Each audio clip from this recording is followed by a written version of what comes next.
തുടക്കത്തില് ഇവിടെ RLB സ്കൂളിൽ വന്നു മ്യൂസിക് പഠിക്കാൻ. അപ്പൊ അതിന് മുമ്പ് വീട്ടിൽ നിന്ന് തന്നെ ഫാദർ ആയിരുന്നു ആദ്യത്തെ മ്യൂസിക് ഗുരു എന്നൊക്കെ പറഞ്ഞു. ആ ഒരു ടൈം തൊട്ടുള്ള പറയാം മ്യൂസിക്കിന്റെ ഫസ്റ്റ് ലെസൺസ് എങ്ങനെയാണ്? മ്യൂസിക്കിന്റെ ഫസ്റ്റ് ലെസൺസ് വീട്ടിൽ നിന്ന് തന്നെയാണ്.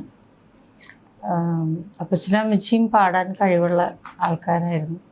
ഫാമിലിയിൽ എല്ലാവരും പാടും. എനിക്ക് 3 ചേച്ചിമാർ 3 പേരും അസാധ്യമായിട്ട് പാടുന്ന ആൾക്കാരാണ്. അപ്പം മൂത്ത ചേച്ചി ഗ്രേസി, മേഴ്സി രണ്ടാമത്തെ ആൾ, മൂന്നാമത്തെ ആൾ ജാൻസി, പിന്നെ ഞാൻ, ഇങ്ങനെ 4 പെൺകുട്ടികളാണ്. അപ്പോൾ ചേച്ചിമാരെല്ലാവരും ആലുവ സെൻറ്റ് ഫ്രാൻസിസ് ഗേൾസ് ഹൈസ്കൂളിലാണ് പഠിച്ചത്. അപ്പോൾ അവിടുത്തെ കോമ്പറ്റീഷൻസിനൊക്കെ അവർ പോവും. വലിയേച്ചി എന്നാണ് ഞാൻ വിളിക്കണം, മൂത്ത ചേച്ചി സ്റ്റേറ്റ് ലെവൽ വരെ പോയി. അരുന്ധതി ചേച്ചി, സുജാ ചേച്ചിയൊക്കെ ഉള്ള ഒരു കോമ്പറ്റീഷന് സ്റ്റേറ്റിലെ ചേച്ചിക്ക് 3rd റാങ്ക്. അതായത് അന്ന് 1st 2nd മാത്രമേ ഉള്ളൂ സ്റ്റേറ്റ് ലെവൽ കോമ്പറ്റീഷന്, അത്രേ അനൗൺസ് ചെയ്യാറുള്ളൂ. അപ്പോൾ ഈ ആളെ ഒഴിവാക്കാൻ പറ്റാത്തത് കൊണ്ട് 3rd റാങ്ക് അന്ന് മുതൽ അനൗൺസ് ചെയ്തു. അപ്പോൾ 3rd പ്രൈസ് അന്ന് മുതലാണ് തുടങ്ങിയത്. അന്ന് ഫസ്റ്റ് പ്രൈസ് അരുന്ധതി ചേച്ചിക്കായിരുന്നു, 2nd സുജാ ചേച്ചി, 3rd വലിയേച്ചി ഗ്രേസി. പിന്നെ ഉള്ള ആള് മേഴ്സി ചേച്ചി പാടും നന്നായിട്ട്. പക്ഷെ ചേച്ചി അങ്ങനെ എന്താ പറയുക, ഭയങ്കര കോമഡിയാണ് ആള്. കോമഡി മീൻസ് വീട്ടിൽ ഞങ്ങൾ 4 പെൺപിള്ളേർ തന്നെയല്ലേ ഉള്ളൂ. അപ്പം ഉള്ളതിൽ കുറച്ച് ഒരു എന്താ പറയുക, ഒരു വീട്ടിലൊരു അനക്കം ഉണ്ടാക്കണ ആള് മേഴ്സി ചേച്ചിയാണ്. ആൾക്കങ്ങനെ പാട്ട് ഇഷ്ടമാണ്, പാടുമെങ്കിലും പാട്ട് ആൾ സീരിയസ് ആയിട്ട് എടുത്തില്ലായിരുന്നു. പിന്നെ ജാൻസി ചേച്ചി നന്നായിട്ട് പാടും. ചേച്ചി കലാഭവനിൽ കുറച്ച് നാൾ പാടിയിരുന്നു. ജാൻസി ജോസഫ് എന്നാണ് പേര്. അതിനുശേഷം ചേച്ചി തൃശ്ശൂർ SRV സ്കൂളിലേക്ക് മ്യൂസിക് പഠിക്കാനായിട്ട് പോയി. അപ്പം അങ്ങനെ ചേച്ചി തൃശ്ശൂർ സൈഡ് തൃശ്ശൂർ സൈഡിലുള്ള ഗാനമേളകൾ അങ്ങനെയൊക്കെ ചേച്ചി പോകുമായിരുന്നു. പിന്നെ എൻ്റെ കുട്ടിക്കാലം എന്ന് പറയുന്നത് എനിക്ക് 3.5 വയസ്സുള്ളപ്പോഴാണ് ഞങ്ങൾ താമസിക്കുന്ന ഒരു കൊച്ചു ഗ്രാമമാണ് കീഴ്മാട്. അപ്പോൾ അവിടേക്ക് ഞങ്ങൾ ചെന്ന് താമസിച്ചതാണ്. അപ്പച്ചൻ ഇന്ത്യൻ അലുമിനിയം കമ്പനിയിലായിരുന്നു. അപ്പോൾ കമ്പനിയുടെ എന്താ പറയുക, അറ്റ്മോസ്ഫിയർ പൊല്യൂഷൻ ഉള്ളതുകൊണ്ട് എല്ലാ മക്കളും പാട്ട് പാടുന്ന പിള്ളേരല്ലേ. അപ്പം അതുകൊണ്ട് അവർക്ക് ബുദ്ധിമുട്ട് വരരുത് എന്ന് വിചാരിച്ചൊരു ഗ്രാമപ്രദേശം നോക്കി അങ്ങനെ കീഴ്മാട്. അപ്പോൾ പാട്ടിന് അത്രയും ഇമ്പോർട്ടൻസ് കൊടുത്തിരുന്ന ആളാണ് അപ്പച്ചൻ. അത്രയും സീരിയസ് ആയിട്ട് ആഗ്രഹിച്ചിരുന്നു മക്കൾ പാടണം എന്നുള്ളത്. അങ്ങനെയാണ് ഞാൻ അങ്ങനെ പാടുമെന്നൊന്നും അങ്ങനെ ആരും നോട്ടീസ് ചെയ്തിട്ടുണ്ടായിരുന്നില്ല. അപ്പം എനിക്ക് 3.5 വയസ്സൊക്കെ ഉള്ള സമയത്ത് ഞങ്ങൾ വീട് മാറി അവിടെ കീഴ്മാട് ചെന്നതിന് ശേഷം അമ്മച്ചിയുടെ ബ്രദറിൻ്റെ മക്കളൊക്കെ എപ്പോഴും വരും വീട്ടിൽ. അപ്പോൾ ചേട്ടൻ ഇങ്ങനെ ഡൈനിങ് ടേബിളിൽ തന്നെ, കുഞ്ഞാണ് ഞാൻ, ചെറിയ ഒച്ച, അപ്പോൾ ഡൈനിങ് ടേബിളിൽ ഇങ്ങനെ ഇരുത്തിയിട്ട് വാവ പാട് എന്ന് പറഞ്ഞിട്ട് എന്നെ ഇങ്ങനെ പാട്ട് പാടിപ്പിച്ചു. അപ്പം അതുവരെ ആരും ഞാൻ പാടുന്നതൊന്നും ശ്രദ്ധിച്ചിട്ടുണ്ടായിരുന്നില്ല. അങ്ങനെ പാടിയിട്ടുണ്ടോ എന്നുള്ളത് എനിക്ക് അറിയില്ല. അപ്പം അന്ന് അന്നത്തോണി പൂന്തോണി എന്നുള്ളൊരു ലൈറ്റ് മ്യൂസിക് ചേട്ടൻ എനിക്ക് പാടിത്തരാണ്. അങ്ങനെ അന്നത്തോണി.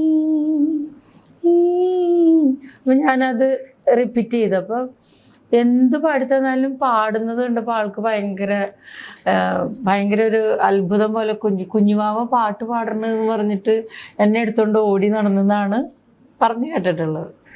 എനിക്കതൊന്നും ഓർമ്മയില്ല.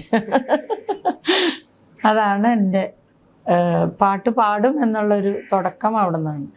പിന്നീട് അവിടുത്തെ കീഴ്മാട് LP സ്കൂളിലാണ്, ഗവൺമെൻറ് LP സ്കൂളിലാണ് ഞാൻ 1 മുതൽ 4ാം ക്ലാസ് വരെ പഠിച്ചത്. അപ്പോൾ വീട്ടിൽ ആൺകുട്ടികളില്ലാത്തത് കൊണ്ട് എന്നെ ഒരു ആൺകുട്ടിയുടെ പോലെയാണ് വീട്ടിൽ ട്രീറ്റ് ചെയ്തിരുന്നതെന്ന് വെച്ചാൽ പെൺകുട്ടികളുടെ ഡ്രസ്സൊന്നും തരില്ല. അപ്പോൾ 4ാം ക്ലാസ് വരെ മിക്കവാറും ഷോർട്ട്സും ടീഷർട്ടും ഇട്ട് നടന്ന ആളാണ് ഞാൻ. അങ്ങനെ പ്രത്യേക സാഹചര്യങ്ങളിൽ പെൺകുട്ടിയായിട്ട് എന്നെ കൊണ്ടുപോകും, അത്രയേ ഉള്ളൂ. അപ്പം അങ്ങനെ ഒരു എന്താ പറയുക, ഫുൾ ഫ്രീഡത്തിൽ ഒരു ആൺകുട്ടി, അന്നൊക്കെ പെൺപിള്ളേർക്ക് ഭയങ്കര അടക്കം ഒതുക്കം അങ്ങനെയുള്ള ഒരു കാലഘട്ടമല്ലേ. ആ സമയത്ത് ഒട്ടും അടക്കം ഒതുക്കം ഇല്ലാതെ ജീവിക്കാൻ പറ്റിയ ഒരാളാണ് ഞാൻ. അങ്ങനെയായിരുന്നു എൻ്റെ കുട്ടിക്കാലം. അപ്പം അങ്ങനെ അവിടെ നിന്ന് ചെറിയ മത്സരങ്ങൾക്കൊക്കെ കൊണ്ടുപോകും. അപ്പം അവിടുത്തെ ടീച്ചേഴ്സ് എനിക്കൊരുപാട് സ്നേഹവും പ്രോത്സാഹനവും തന്ന ടീച്ചേഴ്സാണ്. അതിൽ കുറേ പേരൊക്കെ പോയി. പങ്കജാക്ഷി ടീച്ചർ ഹെഡ് മിസ്ട്രസ് ആയിരുന്നു, ബേബി ടീച്ചർ ഇപ്പോഴും ഉണ്ട്, തങ്കമ്മ ടീച്ചർ, സാറാമ്മ ടീച്ചർ, അങ്ങനെ ഒരുപാട് ടീച്ചേഴ്സ്. LP സ്കൂളിലല്ലേ, അപ്പം ഇവരുടെ 4 മണിക്ക് സ്കൂൾ വിട്ട് കഴിഞ്ഞാൽ 4:30 ബസ്സുണ്ട്. പക്ഷേ ടീച്ചേഴ്സ് അപ്പോൾ പോവില്ല.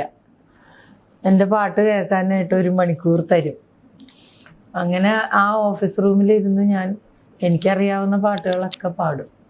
ചിലപ്പോൾ എന്നും പാടുന്നത് ഒരേ പാട്ടായിരിക്കും, പക്ഷെ എന്നാലും എൻ്റെ ടീച്ചേഴ്സ് എന്നെ കേൾക്കാൻ വേണ്ടി അവിടെ ഇരിക്കുക. അതാണ് എൻ്റെ എന്താ പറയുക, ആദ്യത്തെ വീട്ടിൽ നിന്നല്ലാത്ത ഓഡിയൻസിൻ്റെ മുന്നിൽ ഞാൻ പാടിയത് എൻ്റെ ടീച്ചേഴ്സിൻ്റെ അടുത്താണ്.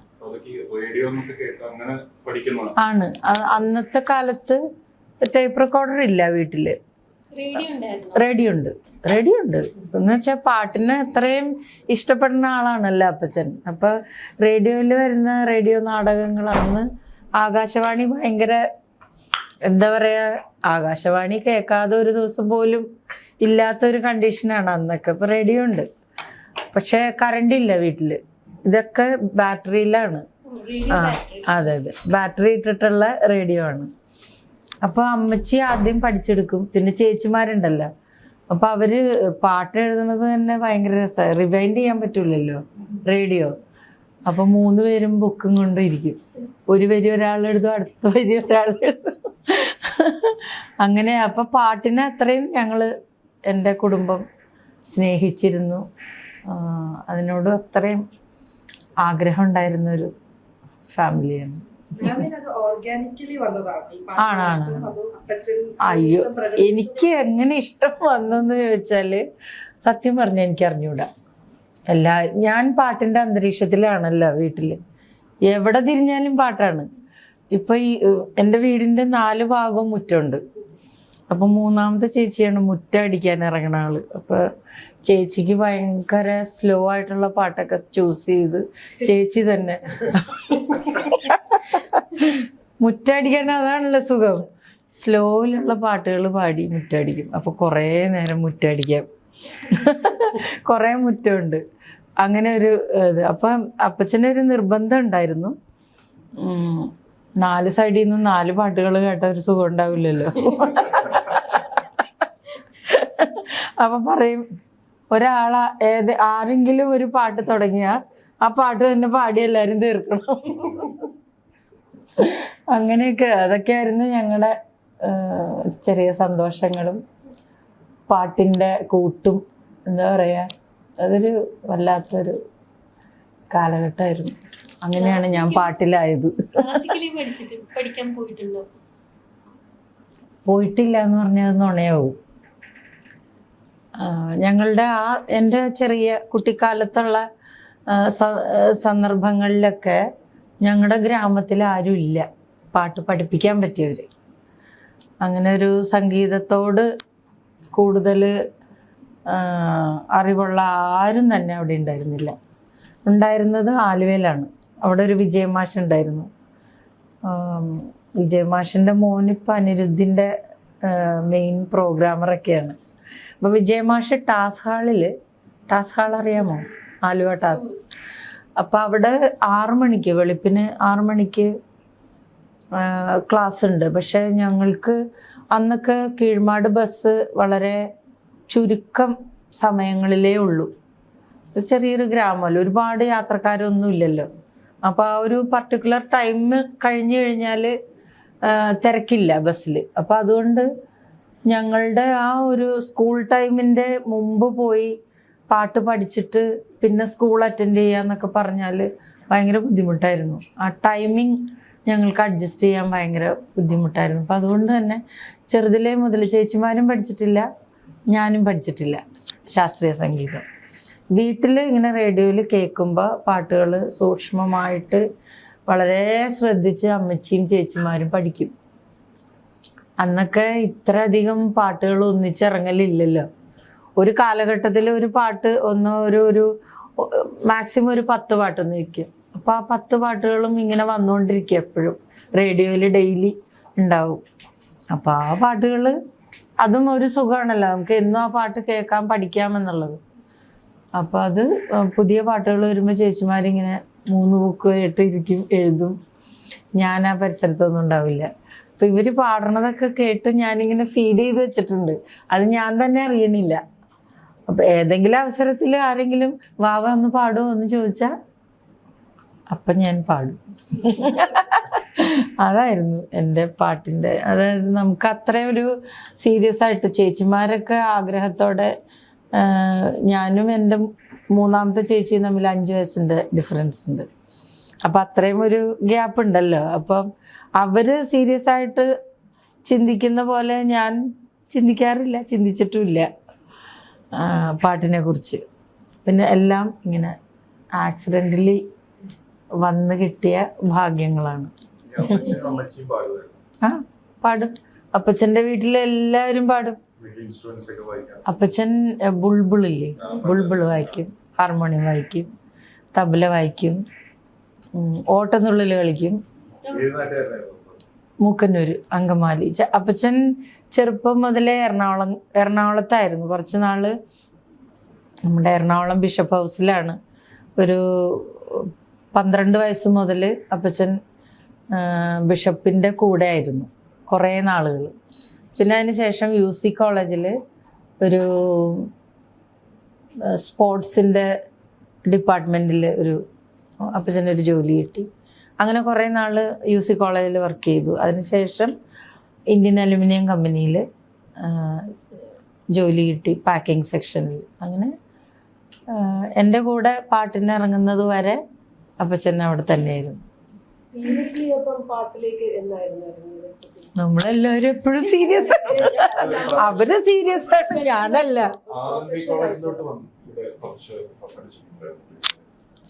RLB കോളേജിന് അപമാനമാണ് ശരിക്കും. ഞാൻ പോയിട്ടേ ഇല്ല അവിടെ. പഠിക്കാൻ ചേർന്നു, അതുണ്ട്, വലിയൊരു കഥയാണ്. പക്ഷെ ഇന്ന് പറഞ്ഞു തീരുമെന്ന് അറിഞ്ഞൂടാ. അതായത്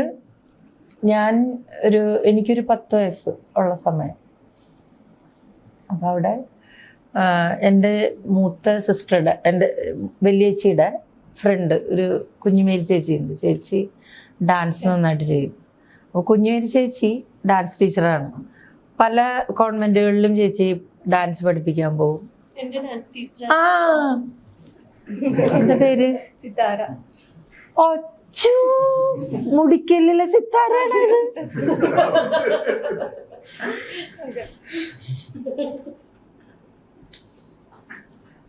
ഇവിടെ നിന്നാണ് തുടക്കം. കാണാൻ കാത്തിരിക്കോട് പറഞ്ഞിട്ട്.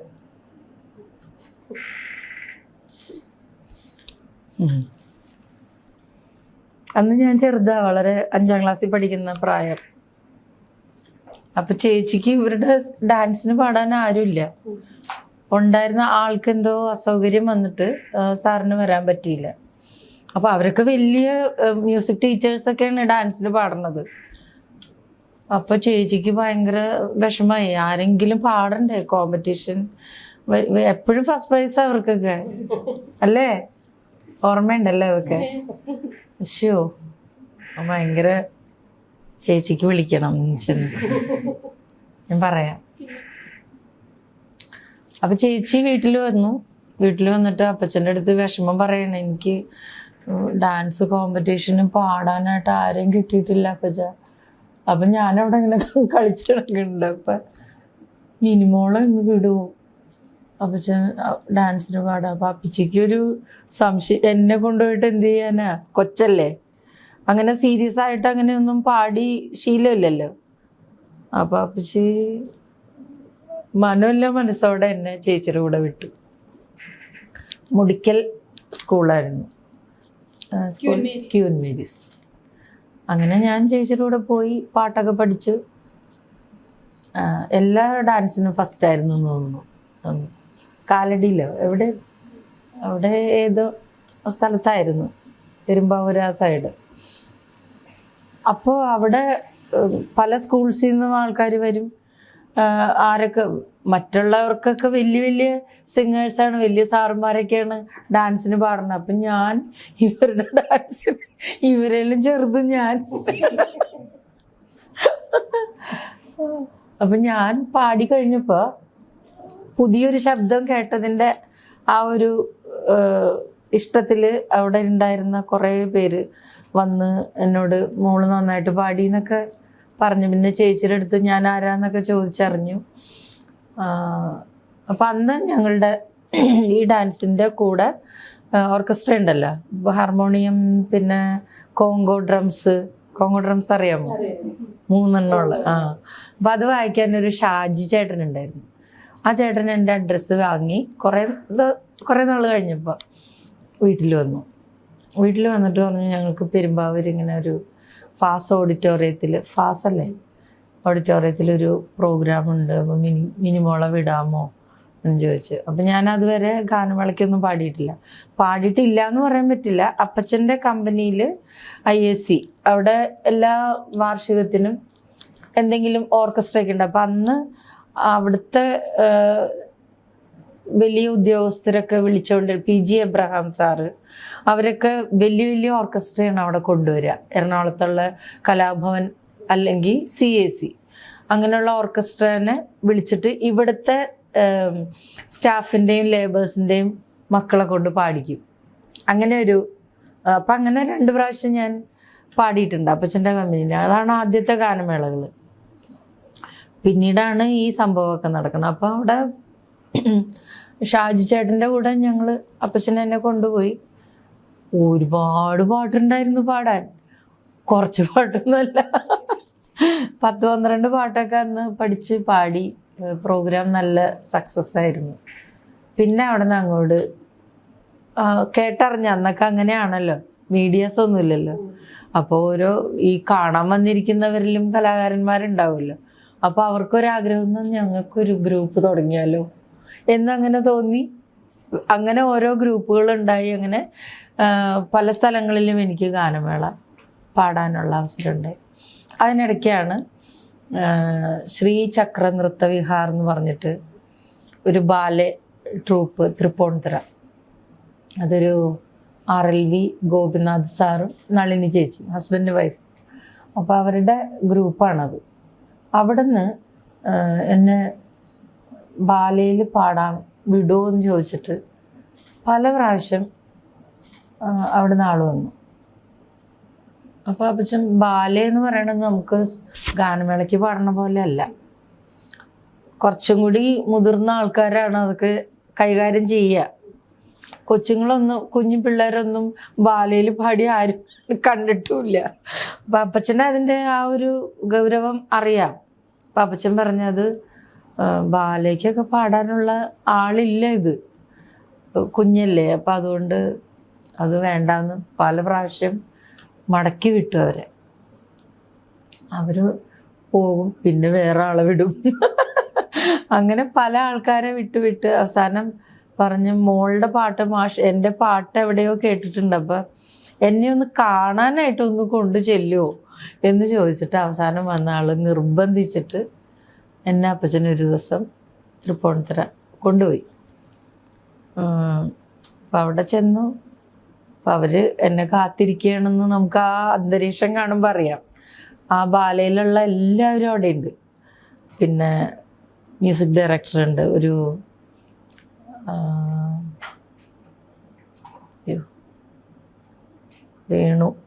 വേണുജി മുളവുകാട് മാഷാണ് ആ പാട്ടുകളൊക്കെ ട്യൂൺ ചെയ്തിട്ടുള്ളത്.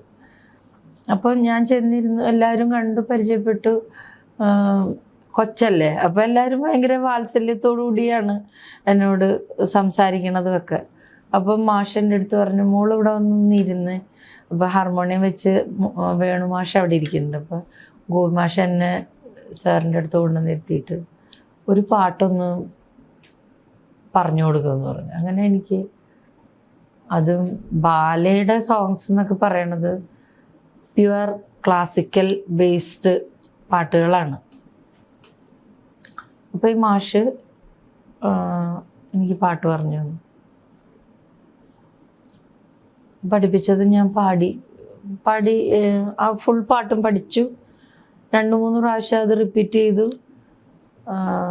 ഞാനത് മൊത്തം എന്നോട് പറഞ്ഞു മൊത്തം ഒന്ന് പാടി കേൾപ്പിക്കുന്നത്. ഞാൻ പാടി കേൾപ്പിച്ചപ്പോൾ അവിടെ ഉണ്ടായ എല്ലാവരും കൈയടിച്ചു. അവിടെ ഉണ്ടായിരുന്നവരൊക്കെ എല്ലാവരും മുതിർന്നവരാ. അതെനിക്ക് ഭയങ്കര എന്ന് വെച്ചാൽ സ്റ്റേജിൽ പാടുമ്പോൾ ഓഡിയൻസ് കൈയടിക്കുന്നതും നമ്മുടെ കൂടെ ഇരുന്ന് ആസ്വദിച്ച് നമ്മളെ അടുത്തിരുന്ന് പ്രോത്സാഹിപ്പിക്കുന്നതും തമ്മിൽ ഭയങ്കര വ്യത്യാസമുണ്ട്. അപ്പോൾ അതെനിക്ക് ഭയങ്കര സന്തോഷം ആയി, ഭയങ്കര ഇഷ്ടമായി എനിക്ക്. എല്ലാവരെയും എന്നോടാണല്ലോ എല്ലാവരും സ്നേഹം കാണിക്കണത്. അതൊരു ഭയങ്കര ഒരു എന്താ പറയുക, അതെന്ത് എഫക്റ്റ് ആയിരുന്നെന്ന് എനിക്കറിയില്ല പറയാൻ. അങ്ങനെ അത് കഴിഞ്ഞ് അവർ ഭയങ്കരമായിട്ട് റിക്വസ്റ്റ് ചെയ്തു മാഷ്, അപ്പച്ച ഒട്ടും ബുദ്ധിമുട്ടിക്കൂല, ബാല എപ്പോഴാണ് തുടങ്ങണമെന്നറിയോ? ഇപ്പോൾ അമ്പലത്തിലൊരു ഉത്സവം നിങ്ങൾക്കറിയാമല്ലോ, സാധാരണ അമ്പലത്തിലെ ഉത്സവത്തിന് വൈകിട്ട് പരിപാടികൾ ചിലപ്പോൾ ഒരു 6 മണിക്ക് തുടങ്ങിയെന്ന് വെച്ചോ, ചിലപ്പോൾ അവിടുത്തെ പിള്ളേരുടെ ഡാൻസോ എന്തെങ്കിലുമൊക്കെ ഉണ്ടെങ്കിൽ അതായിരിക്കും ആദ്യം. അത് കഴിഞ്ഞ് ഗാനമേള, പിന്നെ അത് കഴിഞ്ഞ് ഒരു നാടകം, അതും കഴിഞ്ഞായിരിക്കും ബാലെ. അപ്പോൾ ബാലെ തുടങ്ങുമ്പോൾ ഏകദേശം ഒരു 11-12 മണിയോട് അടുക്കും. ആ സമയം മുതലാണ് നമ്മൾ തുടങ്ങുള്ളൂ. അപ്പോൾ അവിടെ നിന്ന് തുടങ്ങി പാടി തുടങ്ങിയാൽ പിന്നെ വെളുപ്പിന് 3 മണി, ചിലപ്പോൾ 3:30-4 മണി വരെ നമ്മൾ അവിടെ ഇരുന്ന് പാടണം. അതൊരു ചെറിയ കൊച്ചിന്, എനിക്കങ്ങനെയൊന്നുമില്ല, എനിക്ക് എവിടെ ഇരുന്ന് പാടാൻ പറഞ്ഞാലും ഞാൻ പാടും. എനിക്കിഷ്ടമാണ് പാടുന്നത്, ഇഷ്ടമാണ്. കാരണം എന്താ, കൂടെ ഉള്ളവരിങ്ങനെ നമ്മളെ പുന്നാരിപ്പിച്ചും ചോക്ലേറ്റൊക്കെ തന്ന് പാടിപ്പിക്കുകയല്ലേ, അപ്പം അതുകൊണ്ടായിരിക്കും ചിലപ്പോൾ ഇഷ്ടം തോന്നണത്. കുഞ്ഞ് പിള്ളേരങ്ങനെയല്ലേ. അപ്പോൾ അവർ ഭയങ്കര നിർബന്ധം പറഞ്ഞ് അങ്ങനെ ഞാൻ ബാലയിൽ ഒരു 3-3.5 വർഷത്തോളം എനിക്കൊരു ഭയങ്കര എന്താ പറയുക, ക്ലാസിക്കൽ ഞാൻ പഠിക്കാത്ത ഒരു ആയതുകൊണ്ട് ഈ ട്രെയിനിങ് എന്ന് തന്നെ പറയാം, അതെനിക്കൊരു എന്താ പറയുക, എൻ്റെ പാട്ടിൻ്റെ വളർച്ചയ്ക്ക് അത് ഭയങ്കരമായിട്ട് സഹായിച്ചിട്ടുണ്ട്. പിന്നെ അത് കൂടാതെ പിന്നെ ഒരു 3-3.5 വർഷത്തോളം ഞാൻ പാടിയിട്ടുള്ളൂ. അപ്പോഴേക്കും ഗാനമേളയ്ക്ക് കുറേ അങ്ങോട്ട് തിരക്കായി. അപ്പോൾ പിന്നെ പതുക്കെ ബാല അങ്ങനെ അങ്ങോട്ട് സ്റ്റോപ്പ് ചെയ്തു. പിന്നെ ഉണ്ടായത്, ഞങ്ങളുടെ സ്കൂളിലൊരു പാട്ട് സാറുണ്ടായിരുന്നു. അത് സ്കൂളിൽ മ്യൂസിക് ടീച്ചർ വേറെ ഒരു സിസ്റ്ററാണ്, സിസ്റ്റർ ബ്യൂണോ. അത് കൂടാതെ ഞങ്ങൾക്ക് കോമ്പറ്റീഷൻസ് ഒക്കെ വരുമ്പോൾ ഒരു ട്രെയിനിങ് തരാനായിട്ടൊരു സാറ് വരും. അത് ആൻറ്റി ജോസ്. അത് അപ്പച്ചനൊക്കെ പണ്ട് തുടങ്ങി പരിചയവും ഒരു വീട് പോലെ കഴിഞ്ഞിരുന്ന ആൾക്കാരാണ്. അപ്പോൾ ഞങ്ങൾ ആൻറ്റി ചാച്ചൻ എന്നാണ് വിളിക്കുക, ആൻറ്റി ജോസായിട്ടാണ്. അപ്പോൾ ആലുവക്കാരനാണ്. അതുപോലെ ഒരു കഴിവുള്ള ഒരു മ്യൂസിഷ്യൻ ഇവിടെ ഇല്ല. അദ്ദേഹം ഇപ്പം മരിച്ചുപോയി. എന്ന് വെച്ചാൽ തന്നെ പാട്ട് എഴുതും, ഹാർമോണിയം വായിക്കും, പാട്ട് ട്യൂൺ ചെയ്യും, പാടും, അസലായിട്ട് പാടും. അത് വെറുതെ പാടുകയല്ല, ഭയങ്കര ഫീലാണ് പാടുന്നതിന്. ഒരു വരി പാടിയാൽ തന്നെ നമ്മളത് മറക്കില്ല, അത്ര ഫീലിൽ അങ്ങനെ പാടിത്തരുന്നവർ വളരെ റെയറാണ്. അങ്ങനെ ഇപ്പം ഞങ്ങളുടെ സ്കൂളിൻ്റെ എന്ത് ഫങ്ഷൻ ഉണ്ടെങ്കിലും കുർബാന ഉണ്ടാവും.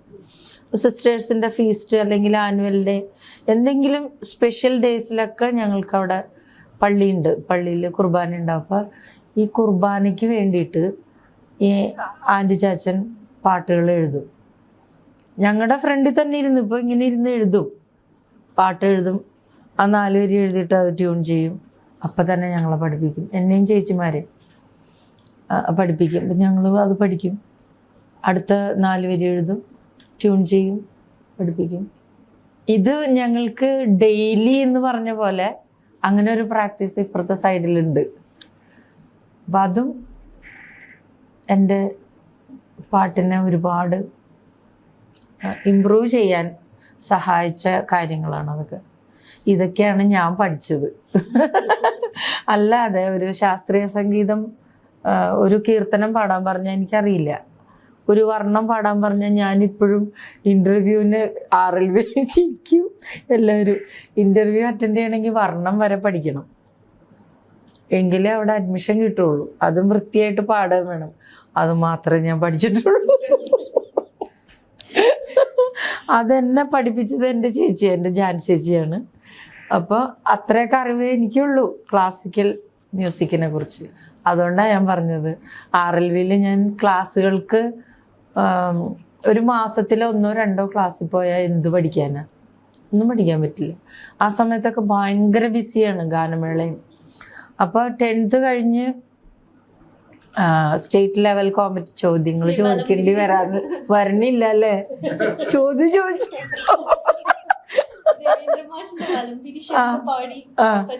അതെ അതെ അതെ അതെ അതെ. അത് സ്കൂളിൽ പഠിക്കുമ്പോൾ, അത് 10th പഠിക്കുമ്പോഴാണ്. അപ്പം കോമ്പറ്റീഷന് പോയി പ്രൈസൊക്കെ കിട്ടിയത് ന്യൂസ് പേപ്പറിലൊക്കെ വന്ന്. അങ്ങനെ CAC ഓർക്കസ്ട്രയെന്ന് അച്ഛനും അവിടുത്തെ ജോർജ് മാഷും കൂടി, ജോബാൻ ജോർജിൽ ജോർജ് മാഷ് എൻ്റെ സ്കൂളിൽ വന്നു. അപ്പോൾ എക്സാമിന് കുറച്ച് ദിവസങ്ങളേ ഉള്ളൂ. മോഡൽ എക്സാം നടക്കുന്ന സമയത്താണ്. അപ്പം ഇവർ വന്ന് എന്നെക്കുറിച്ചൊക്കെ ചോദിച്ചറിഞ്ഞ് എന്നെ കണ്ടു. എൻ്റെ അഡ്രസ് കാർഡ് തന്നു, CAC ഓർക്കസ്ട്രയുടെ. എക്സാം കഴിഞ്ഞിട്ട് CACയിലേക്ക് വരണം എന്ന് പറഞ്ഞു. അങ്ങനെ അപ്പച്ചനറിയാം, CAC ഒക്കെ അറിയാം. അപ്പം എക്സാം കഴിഞ്ഞ് പിറ്റേ ദിവസം തന്നെ എന്നെ CAC കൊണ്ടുപോയി. അന്ന് മുതൽ ഞാൻ CACയിലെ ഗായികയായി. അതാണ് ആരും ഇതുവരെ ചോദിച്ചിട്ടില്ല. പഠിത്തം എങ്ങനെയായിരിക്കും എന്ന് ആലോചിച്ച് നോക്കൂ. ഭയങ്കര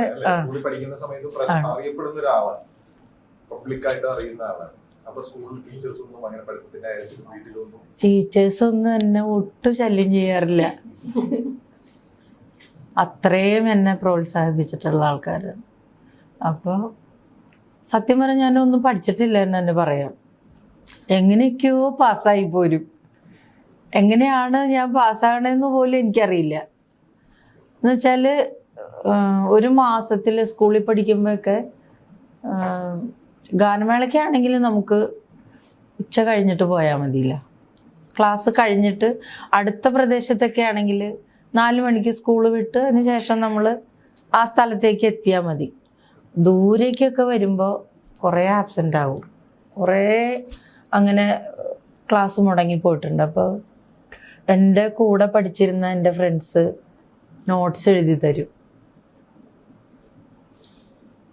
പിന്നെ അവിടെ ട്യൂഷൻ പഠിപ്പിക്കാൻ 10th ആയപ്പോൾ അവിടെ ഒരു എക്സ്ട്രാ ട്യൂഷൻ തരാനായിട്ട് ഒരു ജോർജ് സാറ് വരുമായിരുന്നു സ്കൂളിൽ. സാറ് എനിക്ക് ഒരു വലിയ പ്രിൻ്റഡ് നോട്ട് ഇങ്ങനെ എല്ലാ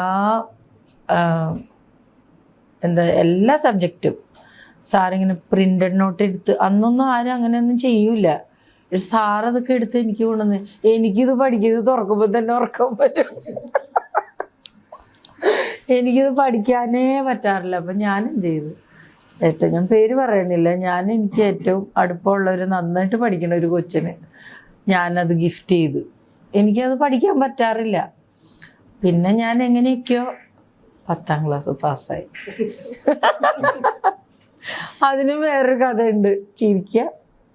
പക്ഷെ അത് ഇങ്ങനെ ഓപ്പണായിട്ട് പറഞ്ഞ എന്നെ ചിലപ്പോ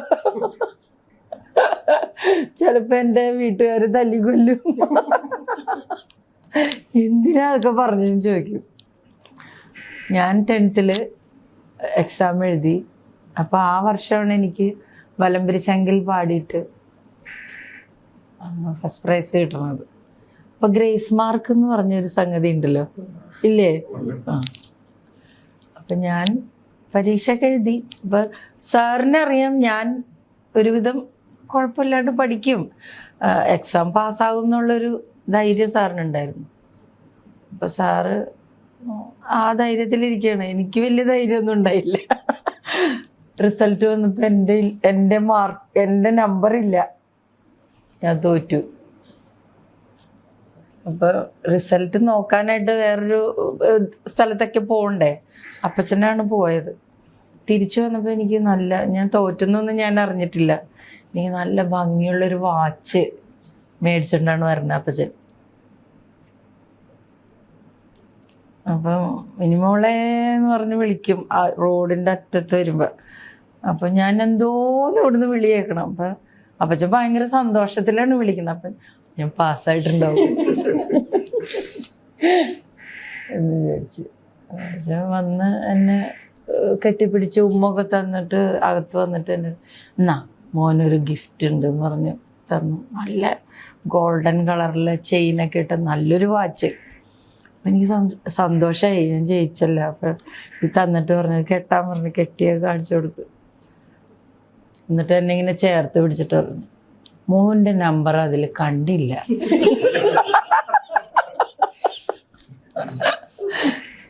എന്ന് പറഞ്ഞു. അപ്പം ഞാനിങ്ങനെ നമ്പർ കണ്ടില്ല തോറ്റുന്ന അപ്പോഴും പറയണില്ല. ഇപ്പൊ മനസ്സിലായില്ലേ എന്തോരം വിവരമുണ്ടെന്ന്. വിവരമുണ്ടായിരുന്നു. അപ്പം നമുക്കൊന്നുകൂടി നോക്കാം. അപ്പം അമ്മച്ചി അവിടെ നിന്ന് ചിരിക്കണ്. അപ്പം ഞാൻ അമ്മച്ചിനെ നോക്കിയപ്പോൾ, മോൻ ജയിച്ചിട്ടില്ല. അപ്പോഴും തോറ്റു എന്ന് പറയണില്ല, മോൻ ജയിച്ചിട്ടില്ല എന്ന് പറഞ്ഞു. അപ്പം ഞാൻ കരഞ്ഞു.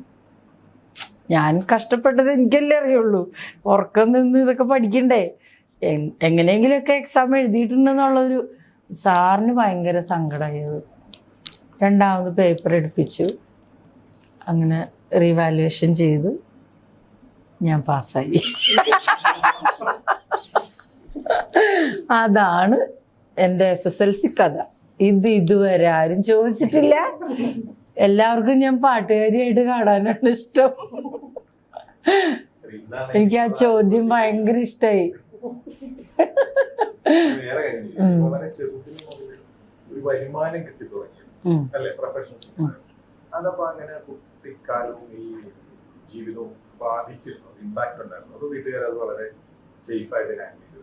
എൻ്റെ വീട് അങ്ങനെ ഒരു വലിയ സാമ്പത്തിക സ്ഥിതിയുള്ള വീടല്ല, ആയിരുന്നില്ല.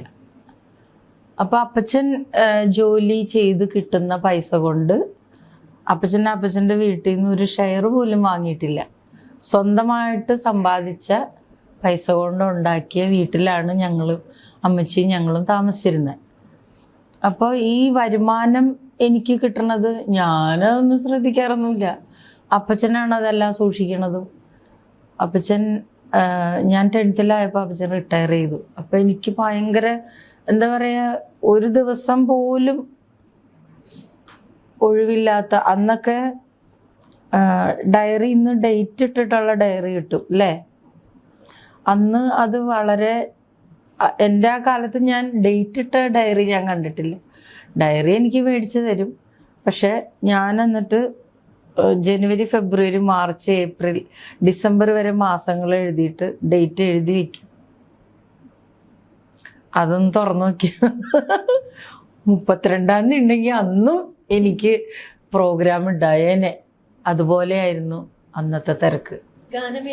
ഗാനമേളകളും റെക്കോർഡിങ്സും. CSEയിലെത്തിയതിന് ശേഷം റെക്കോർഡിങ്സ് ആണ് കൂടുതൽ. ഡിവോഷണൽ, മാപ്പിളപ്പാട്ടുകൾ. ആദ്യം പാടിയത് മാപ്പിളപ്പാട്ടാണ്. അവിടുത്തെ കീബോർഡിസ്റ്റായിരുന്ന ലിപ്സൺ ചേട്ടൻ ആണ് എന്നെ ആദ്യമായിട്ട് കാസറ്റിൽ പാടിച്ചത്. ലിപ്സൺ ചേട്ടൻ മരിച്ചുപോയി അടുത്ത്. ഒരു ഹസൻ ഇക്കയുടെ ഒരു പ്രൊഡ്യൂസർ ഹസൻ എന്ന് പറഞ്ഞൊരു ഇക്കയായിരുന്നു. അപ്പോൾ അതിൻ്റെ അന്ന് മെയിൻ സിംഗർ നമ്മുടെ രേണുക ചേച്ചിയാണ്, രേണുക ഗിരിച്ചൻ, ദീപക് ദേവിൻ്റെ മദറിലോ. അപ്പോൾ ചേച്ചിയുടെ പാട്ടുകൾക്ക് കുറേ ഞാൻ കോറസും പാടി. എൻ്റെ കൂടെ വേറെ പിള്ളേരൊക്കെ ഉണ്ടായിരുന്നു. അപ്പം ഞാൻ ശരിക്കും ആ റെക്കോർഡിങ്ങിൽ കോറസ് പാടാനാണ് നിന്നത്.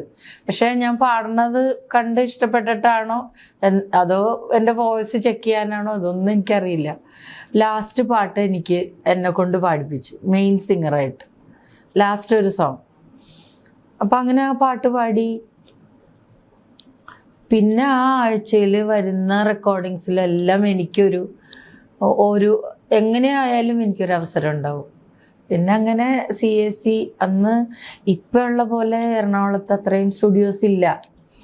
CAC, കലാഭവൻ, ഹരിശ്രീ, പിന്നെ ഉണ്ണിച്ചേട്ടൻ്റെ ആലാപ്. അന്ന് ഉണ്ണിച്ചേട്ടൻ ആലാപ് സ്റ്റുഡിയോ വാങ്ങിയിട്ടില്ല.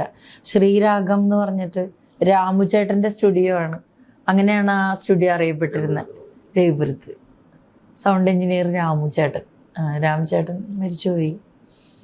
അപ്പം അത്രയും, പിന്നെ ഒരു നാദം സ്റ്റുഡിയോ, ഇത്രയും സ്റ്റുഡിയോസേ ഉള്ളൂ. ഇപ്പം എല്ലാ വീട്ടിലും സ്റ്റുഡിയോ ഉണ്ട്. അങ്ങനെ ആയി ഇപ്പോഴത്തെ. ഗാനമേളയ്ക്ക് ആദ്യമായിട്ട് സ്റ്റേജിൽ പാടിയ പാട്ട് ഗാനമേളയ്ക്ക് ഫസ്റ്റ് സ്റ്റേജ് പാടിയ പാട്ട് സ്റ്റേജിൽ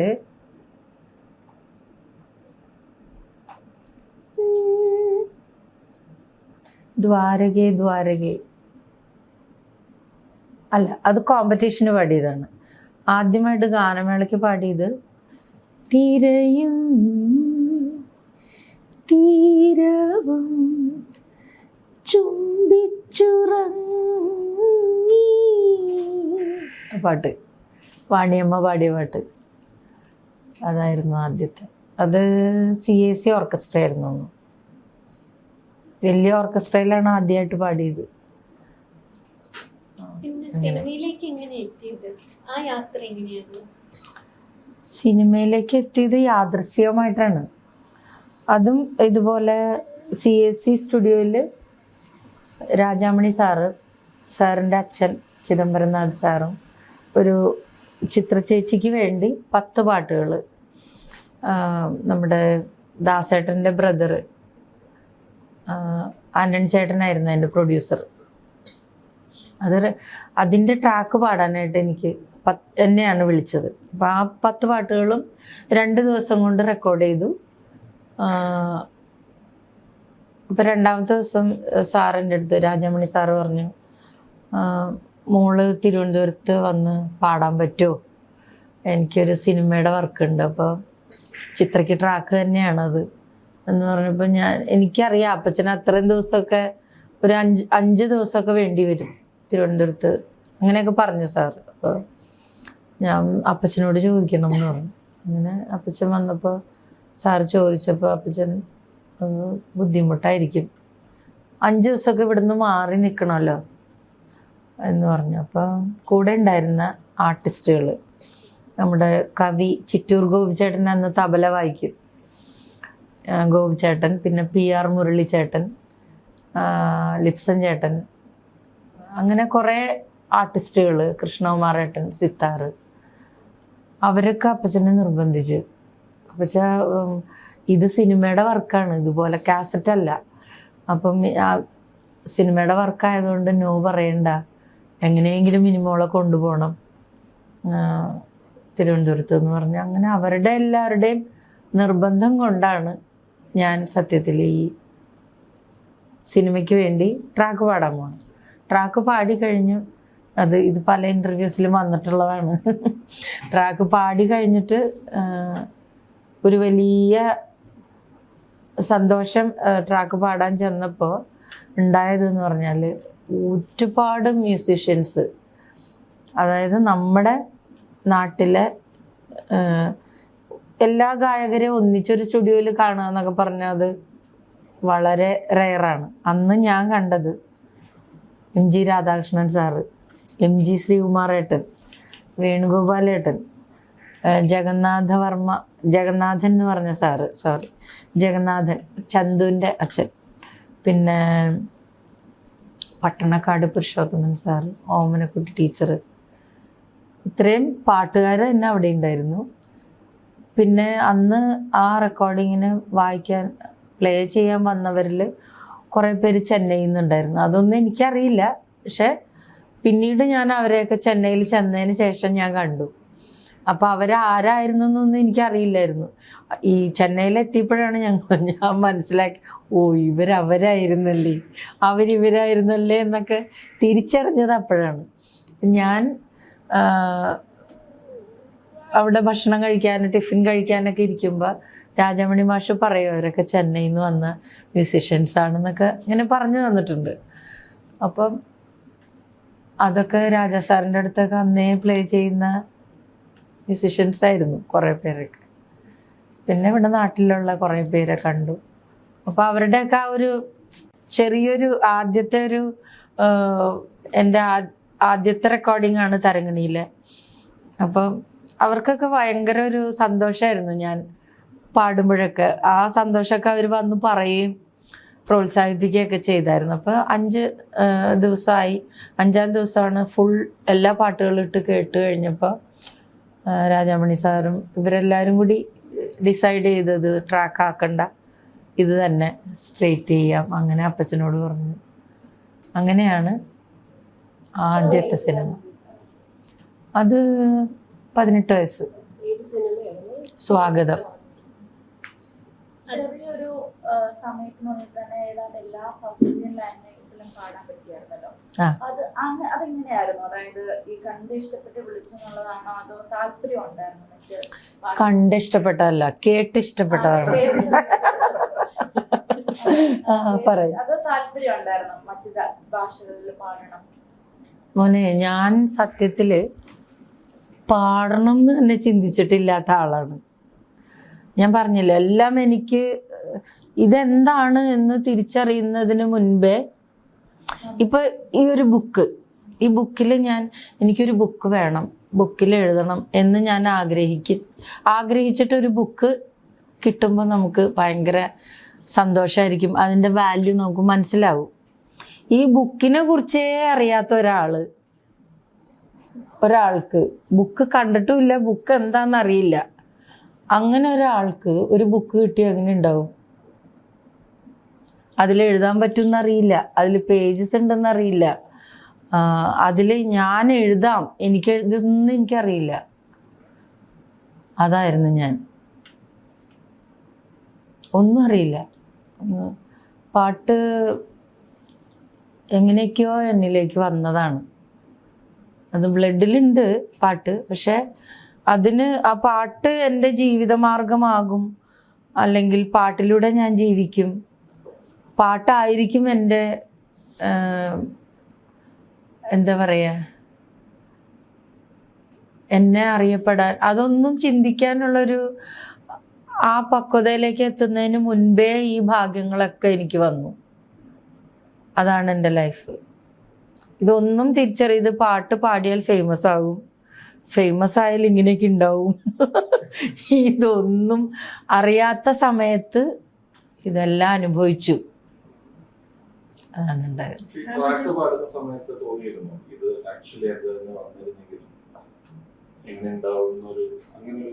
ട്രാക്കോ